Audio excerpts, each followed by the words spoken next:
피차 사랑의 빛 외에는 아무에게든지 아무 빚도 지지 말라. 남을 사랑하는 자는 율법을 다 이루었느니라. 간음하지 말라, 살인하지 말라, 도둑질하지 말라, 탐내지 말라 한 것과 그 외에 다른 계명이 있을지라도 내 이웃을 내 자신과 같이 사랑하라 하신 그 말씀 가운데 다 들었느니라. 사랑은 이웃에게 악을 행하지 아니하나니 그러므로 사랑은 율법의 완성이니라. 또한 너희가 이 시기를 알거니와 자다가 깰 때가 벌써 되었으니 이는 이제 우리의 구원이 처음 믿을 때보다 가까웠습니다. 밤이 깊고 낮이 가까웠으니 그러므로 우리가 어둠의 일을 벗고 빛의 갑옷을 입자. 낮에와 같이 단정히 행하고 방탕하거나 술 취하지 말며 음란하거나 호색하지 말며 다투거나 시기하지 말고 오직 주 예수 그리스도로 옷 입고 정욕을 위하여 육신의 일을 도모하지 말라. 여러분, 우리가 지금 12장에 들어오면서 계속 성화의 문제를 다루고 있거든요. 그런데 제가 성화의 주제로 들어온 다음부터 계속 느끼는 게 뭐냐면 자꾸 제가 허를 찔린다는 거예요. 저는 한 번도 그런 주제들이 내 성화와 관련이 있을 거라고 생각해 본 적이 없거든요. 그런데 바울은 생각도 해본 적이 없는 영역이 내 성화와 연결되어 있음을 보여주면서 자꾸 제 허를 찌르는 거예요. 예를 들어서 어제 말씀처럼 국가와 권세의 질서에 순종하는 게 내 성화에 이렇게 중요한지 몰랐단 말이죠. 그런데 어제와 마찬가지로 오늘도 제 허를 찌르는 바울의 통찰력을 체험하게 돼요. 그게 뭐냐면 저는 한 번도 내가 빚지는 문제가 성화와 관련이 있다는 생각을 못 해봤어요. 그런데 오늘 바울은 내가 빚지는 문제와 내 성화가 연결돼 있다고 말하는 거예요. 그러면 성화와 빚을 지는 것은 어떤 관계가 있는가? 여러분, 우리가 지겹게 들었듯이 구속사는 모든 인간을 죄인이라고 딱 잘라 얘기해요. 이건 타협의 여지가 없습니다. 그런데 성경이 말하는 죄의 정의가 뭡니까? 죄라는 것은 빗나가거나 부족한 게 죄예요. 그러니까 이게 성경이 사람을 죄인이라고 말할 때 그 죄인의 특징이 뭐겠어요? 뭔가 어딘가 부족한 거예요. 모든 죄인은 결핍이 있습니다. 그래서 그 결핍이 죄를 유발하고 우리를 넘어지게 하는 거예요. 그런데 결핍이 있는 인간이 뭔가 채워졌다. 그리고 충만한 만족을 누린다고 할 때 그 방법은 딱 하나밖에 없어요. 그게 뭐냐면 외부로부터 빚을 져야 되는 거예요. 어떤 인간도 도움받지 않고 빚을 지지 않고 혼자의 힘으로는 만족을 누릴 수 없고 내 거대한 결핍을 채울 수가 없는 거예요. 여러분, 결정적으로 사람이 빚을 지지 않고 구원받을 수 있을 것 같습니까? 그거는 불가능해요. 그래서 바울은 구원받은 택자를 부를 때 빚진 자라는 명칭을 쓰는 거예요. 왜냐하면 의에 대해서 완전히 결핍되는 우리가 의로우신 하나님의 도움을 받지 않으면, 그 빚을 지지 않으면 구원을 못 받거든요. 그런데 오늘 말씀 8절을 보면 빚에 대해서 이렇게 말합니다. 피차 사랑의 빚 외에는 아무에게든지 아무 빚도 지지 말라. 남을 사랑하는 자는 율법을 다 이루었느니라. 이런단 말이죠. 그런데 이 구절 자체만 보면 해석상의 난제에 빠지는 거예요. 그래서 지금 이 말은 빚을 져도 된다는 말이에요? 안 된다는 말이에요? 그리고 사랑의 빚이라는 것은 또 뭐며, 빚을 이야기하다가 갑자기 타인 사랑 주제가 나오는 이유는 또 뭐냔 말이죠. 그래서 이 구절은 해석이 필요해요. 자, 일단 선명하게 큰 전제부터 풀자 이겁니다. 이 말씀에서 바울은 빚지는 것을 허용합니까? 허용하지 않습니까? 일단 바울은 빚지는 건 반대하지 않아요. 제가 말씀드렸듯이 모든 인간은 결핍이 있기 때문에 도움을 받아야 되고 빚지는 건 불가피해요. 그런데 바울은 이 빚지는 문제에 있어서 굉장히 중요한 거룩의 조건 하나를 붙이는 거예요. 그게 뭡니까? 빚을 지기는 하되 피차 사랑의 빚을 지라는 거예요.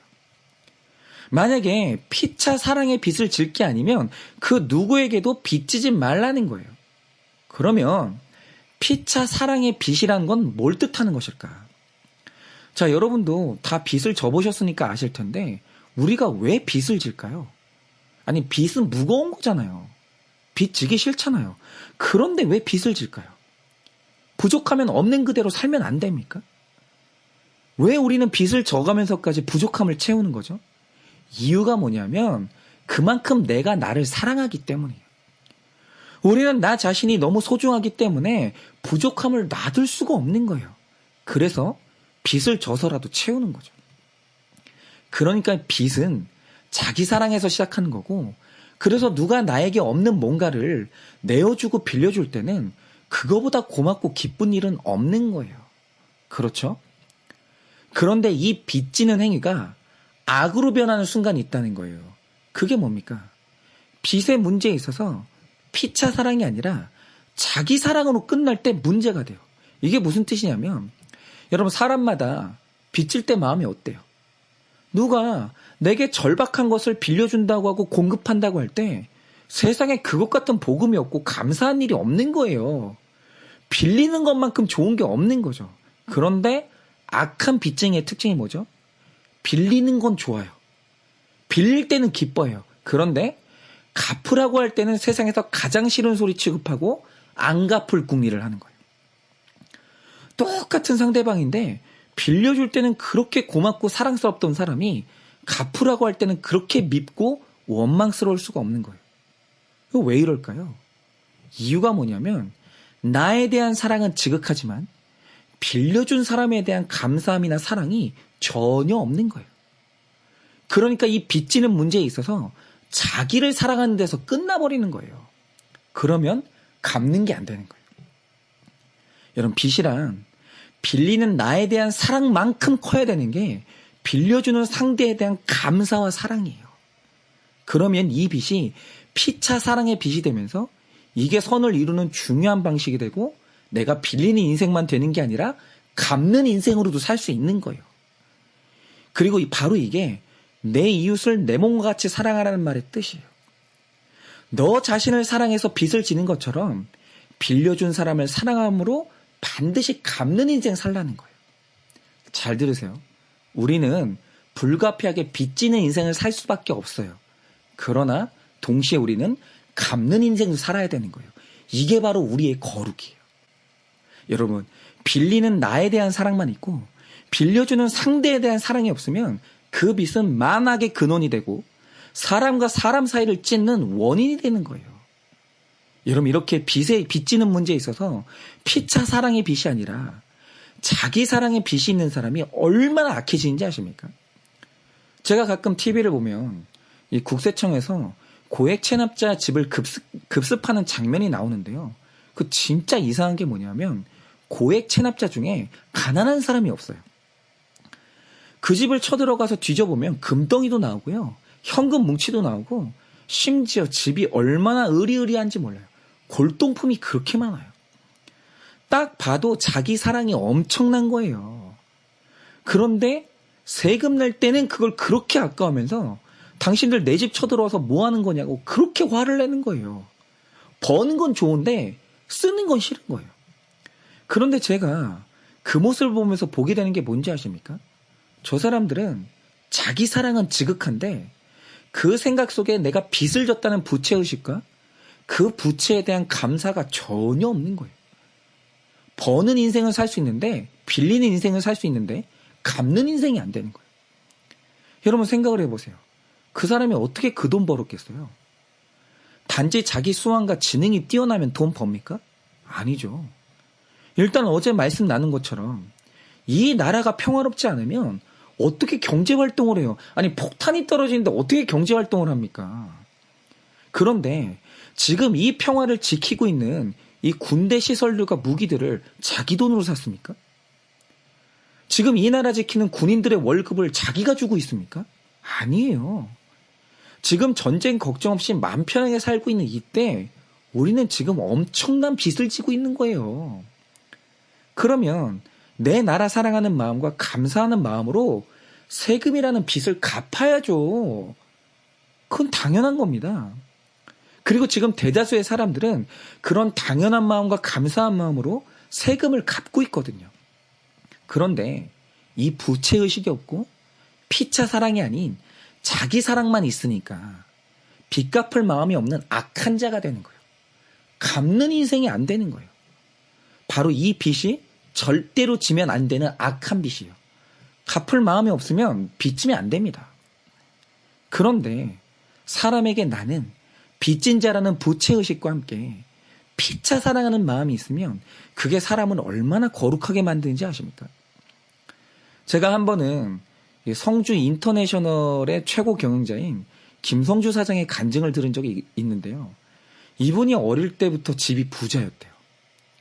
그래서 자기 생각에도 본인 집이 굉장히 컸고 이 집에 가사일을 도와주시는 분들이 3분이나 있었다는 거예요.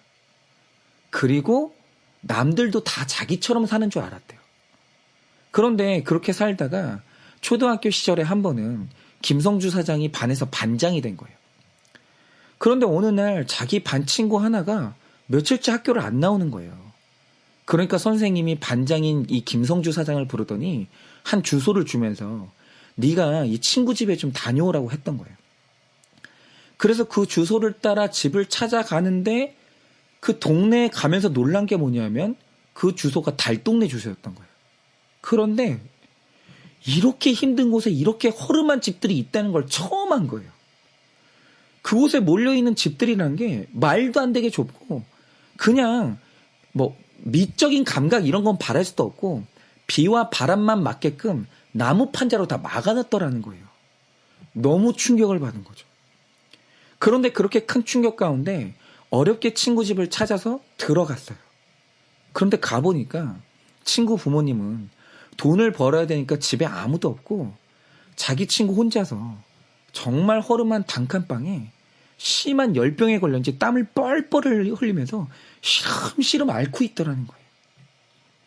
나는 집에 내 집을 돌봐주는 분들이 3분이나 있는데 이 친구 집에는 아픈 아이를 돌봐줄 사람도 하나 없는 거예요.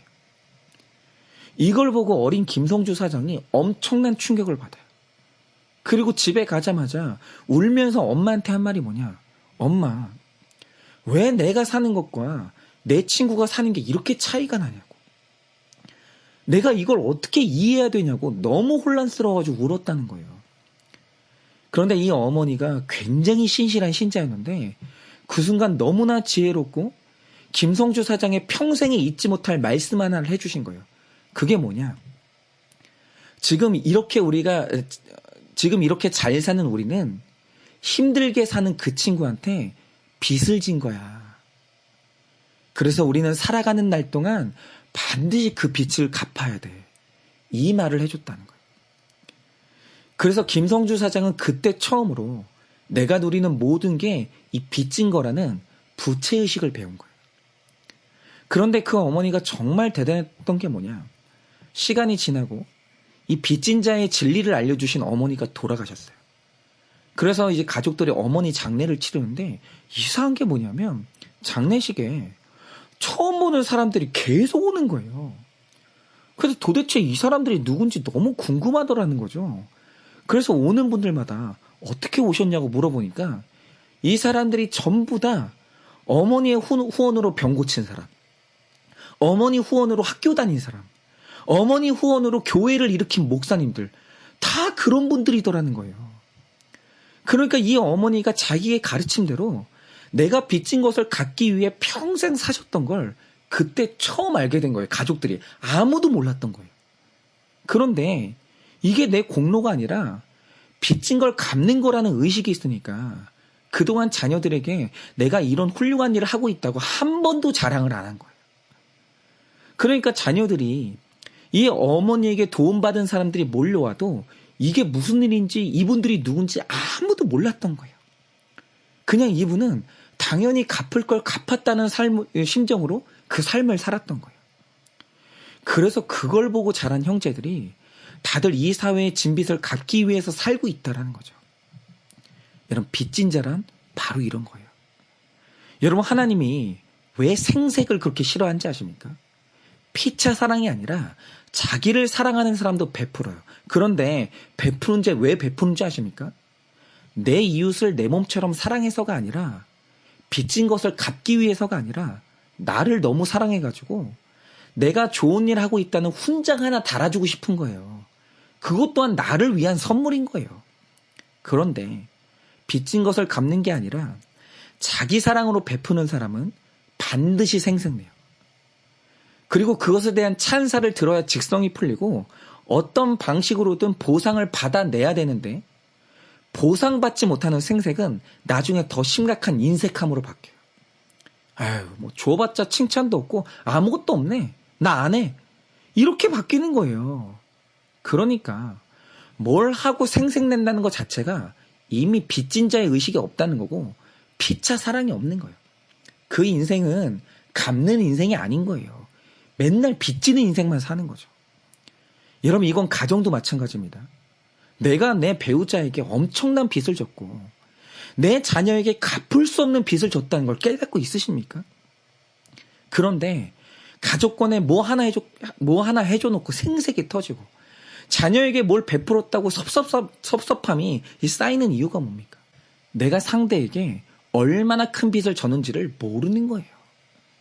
내 배우자가 외롭게 살아야 될 나를 구제해줬고 내 자녀가 사랑도 모르는 강팍한 나에게 진짜 사랑이 뭔지를 가르쳐줬다는 이 빚진 자의 마음이 있으면 갚아야 될 건 있을지언정 내가 주장해야 될 권리는 없는 거예요. 그런 사람은 빚지는 것만 하는 게 아니라 가족 간에 갚는 인생도 살 수 있는 거예요. 여러분, 교회 헌신도 마찬가지입니다. 내가 얼마나 큰 구원의 빚을 졌는지 그 복음이 확실하지 않은 사람은 절대로 큰 헌신의 자리나 리더의 자리에 세우면 안 돼요. 왜냐하면 복음이 없는 큰 빚을 졌다는 이 복음이 없는 헌신은 반드시 생색이 돼서 자기를 주장하는 악으로 이어지기 때문이에요.